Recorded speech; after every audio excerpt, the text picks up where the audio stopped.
All right, ladies and gentlemen, I had a gentleman ask me a question earlier about self-certifying. I'm going to try and sum this up in layman's terms in a nutshell so everyone can understand. And I'm going to start by asking a question. When you need help with your taxes, do you call the IRS and ask the IRS to help you with your taxes? No, you don't. Nobody does. Did you know that the IRS has a tax line, a service where you can call them and actually get advice, actually talk to a human about your taxes? Yes, it exists. But I don't know very many people that use it. I've never met anyone in my existence on this planet that goes to the IRS to get help with their taxes. Okay? This is no different than self-certifying. Why would you go to the government to get help getting set up with the government? It's the same thing. That's like calling the hospital and asking them to give you advice on open heart surgery because you want to do it on your own. Seriously. That's like calling your ex-wife and saying, hey, will you help me with these divorce papers? Brilliant. All right. Now, I'm sure I'm getting my point across, but just telling you this is not enough. I'm going to have to show you why. Okay? I have had so many people just this week say that they've been self-certifying, and we've been getting help from PTAC, and we've been getting help from the SBA, and those people are really nice, and blah, blah, blah, and they are. I'm not saying they're not.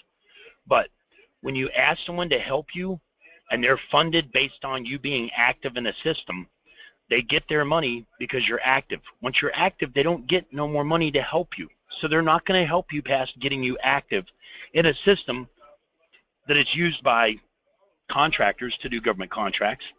It's used by nonprofits to apply for grants. It's used by government agencies to get their funding. So just because you're active in SAM does not mean you're compliant for what you're trying to accomplish. When I say that, the proof's in the pudding.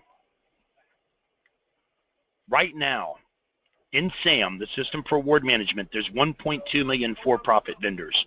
Over 900,000 of them are inactive. That only leaves 330,000 active for-profit vendors in the system. Now, more than half of those are big business. And the Fortune 500 companies, the big boys in this industry, they have a team of attorneys that make sure they're active and they're compliant. Small businesses can't afford that. You can't afford to have a team of attorneys working for you. Most small businesses can't afford to have one attorney working for them. My point is this.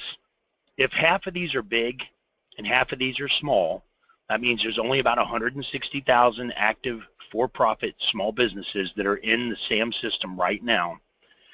U.S. Federal Contractor Registration, our organization, has done 80,000 SAM registrations. So we're responsible for half the small businesses, statistically speaking, that are in the system.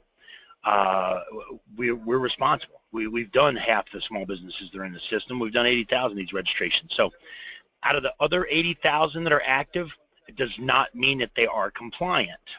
Okay? I'm not going to pick on anyone in general. I'm just going to randomly pull someone out of SAM.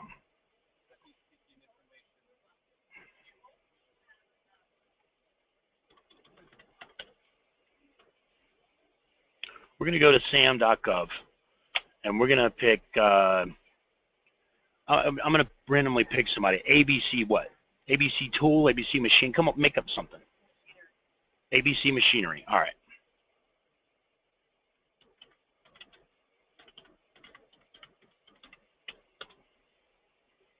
No such company. Pick something else. Just random.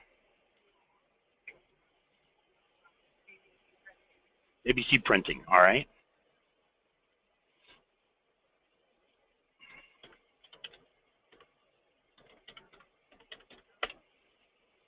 We have an ABC check printing company.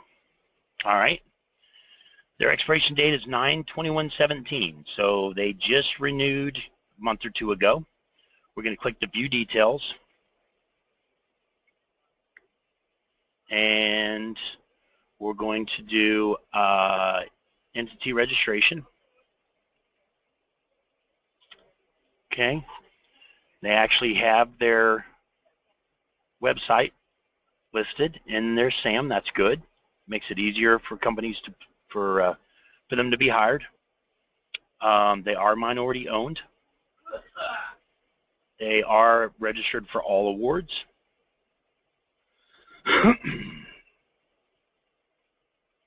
They have their NAICS codes and PSC codes listed. Now, if they're a small business, doesn't say. If they're a small business, they didn't fill out the size metrics. This is the area that would put them in the DSBS, which proves they're a small business. They haven't specified the geographic area that they want to serve. You haven't answered the bid bond question. They didn't sign it. They didn't actually sign the document. There's no signature here. I have ready to the FAR default provision by submitting the certification. I, blank, am attesting to the accuracy. They never actually signed the document. So I don't know if a government agency helped them process this. If I had to guess, yes, because they left the accounts receivable point of contact field blank, which happens all the time when people get advice from government agencies to process this stuff. Here's the kicker about having someone process this for you. If you didn't process these reps inserts and someone with the government processed them for you, and then they have you sign it, and they made a mistake, you, the signee, are the ones that pay the civil penalty of $10,000 to $100,000 per failure, not the government agency who processed this for you. And they didn't sign it to begin with, so it's not compliant. I can almost guarantee you they're not in the small business database.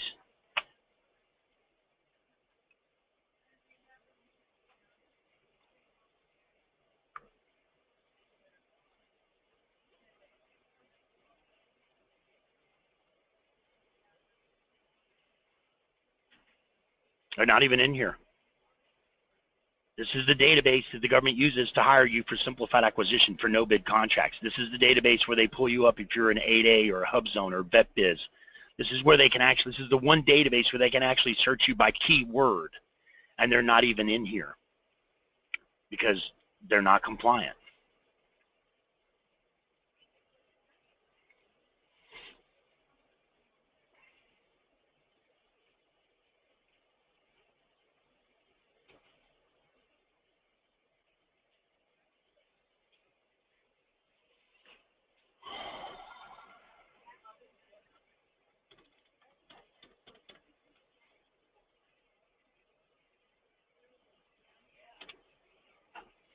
They haven't won any contracts. Imagine that.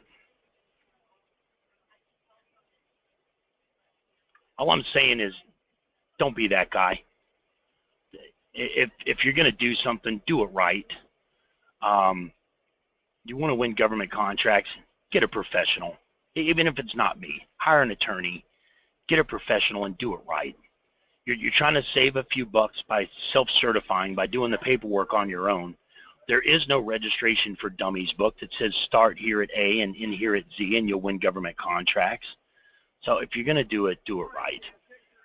You're saving a few dollars by self-certifying, yet you're investing hours and hours of your time driving back and forth to visit with a government agency to find out how to process this stuff, and then you're not guaranteed that it's going to be done right to begin with. The last thing you want to do is like the gentleman who called me yesterday, and I found the exact same mistakes on his registration. It's very common. Last thing you want to do is spend the next 6 months submitting 10, 15, 20 bids and not win a single contract because you were never compliant to begin with. Doesn't matter if you're active, okay? These guys are active, but they're not compliant. So if you want it done right, get a professional. Call me. I'll do it for you. I'll have one of our case managers process you. I'll teach you how to use the system. I'll help you with bids. I'll help you win contracts. That's 3 things the government cannot do for you. Once you're active in the system, that's all they can do. They can't help you with bids. That's a conflict of interest. They can't help you put together or submit a bid. That's a conflict of interest. So, like I said, guys, I could talk till I'm blue in the face. You want this done right, get a professional.